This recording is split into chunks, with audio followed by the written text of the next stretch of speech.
تین رشتے ایسے ہیں جو وقت آنے پر بے نقاب ہوتے ہیں: بڑھاپے میں اولاد، غربت میں شرکیات، برے وقت میں دوست۔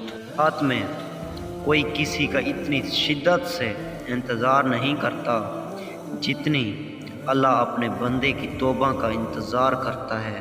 کسی بے قصور پر بہتان لگانا یہ آسمانوں سے بھی زیادہ بھاری گناہ ہے۔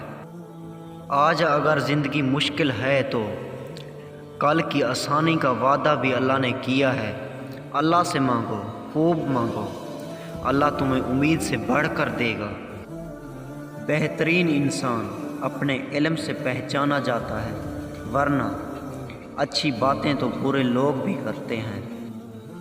محنت کا پھل اور مسئلے کا حل رب دے گا، یہ مت سوچو کب دے گا، جب دے گا بے حساب دے گا۔ تنہا انسان کو کبھی تنہا نہ سمجھنا، کیونکہ جو تنہا ہوتا ہے اس کے سب سے قریب اللہ ہوتا ہے۔